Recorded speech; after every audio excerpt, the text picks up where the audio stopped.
ایک باغ میں جہاں ایک شخص کا اونٹ دیوانہ ہو گیا تھا اور وہ حضور کو بلا کے لے گئے۔ اونٹ دیوانہ ہو جائے تو سخت نقصان دہ ہوتا ہے، تو صحابہ کہتے ہیں کہ حضور جب داخل ہوئے تو ہم ڈرے کہیں حضور کو نقصان نہ پہنچا دے، کیونکہ وہ حضور کو دیکھ کے دوڑتا ہوا آیا، لیکن جو ہی وہ قریب آیا تو منظر عجیب تھا، اس نے اپنی پیشانی حضور کے قدموں میں رکھ دی اور سجدہ ریز ہو گیا۔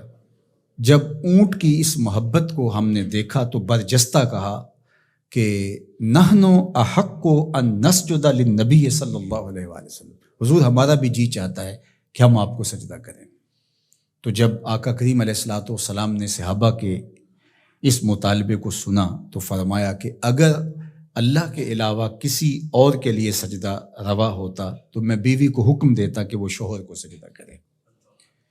تو اللہ کے علاوہ شریعت میں سجدہ کسی کو روا نہیں۔ سجدہ تعبدی جو عبادت کی نیت سے کیا جاتا ہے وہ تو کسی کو بھی جائز نہیں ہوا، کبھی بھی نہیں ہوا، کسی شریعت میں بھی نہیں ہوا، چونکہ شرک کی کبھی بھی اجازت نہیں ہوئی۔ لیکن جو سجدہ تعظیمی ہے وہ پچھلی شریعتوں میں جائز تھا، لیکن اس امت کے اندر اس کے بھی روک دیا گیا تاکہ اس کا راستہ ہی بند کر دیا جائے۔ ایاک نعبد و ایاک نستعین، ہم تیری ہی عبادت کرتے ہیں اور تجھی سے استعانت طلب کرتے ہیں، تجھی سے مدد مانگتے ہیں۔ عبادت کسے کہتے ہیں؟ اقصی غایت التذلل والخضوع، انتہائی درجے کی عاجزی اور انکساری عبادت ہے، اور عبادت کا جو نقطہ کمال ہے وہ سجدہ ہے۔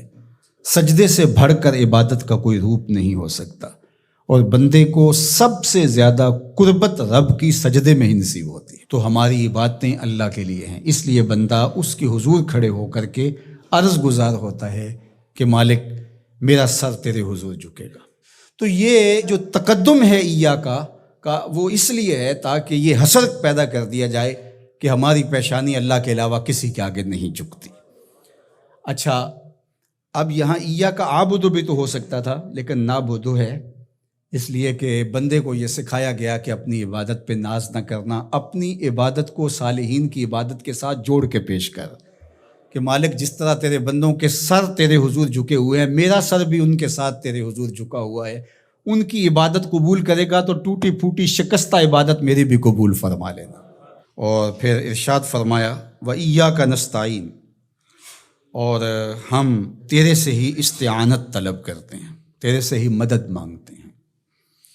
استعانت اون سے ہے، اور استعانت کا معنی پھر یہ طلب ماخذ ہے نا، اس کا خاصہ باب استفعال کا، تو پھر اس کا مطلب یہ ہوا طلب الاون، مدد کا طلب کرنا۔ تو ہم اللہ جل شانہ کی عبادت بھی کرتے ہیں، اور پھر دوسرا درجہ جو ہے مدد طلب کرنا، نصرت اور تائید طلب کرنا، وہ بھی ہم اللہ سے طلب کرتے ہیں۔ تو اس لیے عبادت بھی اسی کے لیے ہے، کسی اور کے لیے عبادت تو ہو ہی نہیں سکتی، اور مدد اور نصرت بھی اسی سے ہی طلب کی جائے گی۔ جس طرح ایاک معنی میں حسر پیدا کرنے کے لیے اس کو مقدم کیا گیا ہے، ایاک نعبد و ایاک نستعین، تو یہاں بھی ایاک کو اسی طرح مقدم کر کے وہی زور یہاں کلام میں پیدا کیا گیا ہے، تاکہ جو ہے وہ سمجھنے والے اس کو سمجھنے میں کوئی ٹھوکر نہ کھائیں، اور اللہ ہی سے مدد طلب کرنی چاہیے۔ باقی مجازن اگر کسی سے آپ طلب کرتے ہیں مدد، تو آپ کے اعتقاد میں یہی ہوتا ہے کہ وہ اللہ کی دی ہوئی توفیق سے میری یہ مدد کر سکتا ہے۔ اگر ایسا ہو تو وہ اس کے زمرے میں نہیں آئے گی۔ ڈاکٹر سے دوا لینے جاتے ہیں تو شفا تو من جانب اللہ ہوتی ہے۔ یہاں آج کل جو ہے وہ نور بٹ رہا ہے، تو یہ کہا جائے کہ انہوں نے مجھے نور دے دیا، تو نور تو اللہ ہی دینے والا ہے، لیکن یہاں مجازی معنی ہوگا۔ تو اسی طرح صالحین سے، نیکوکاروں سے، روحانی معاملات کے اندر جو استعانت طلب کی جاتی ہے تو وہ اسی معنی میں ہے۔ حقیقی معنی کے اندر جو ہے وہ استعانت اللہ تعالیٰ جل شانہ کی ہے۔ باقی رہی بات عبادت کی، تو عبادت تو کسی کی مجازن بھی نہیں ہو سکتی اور حقیقتاً بھی نہیں ہو سکتی سوائے اللہ کے۔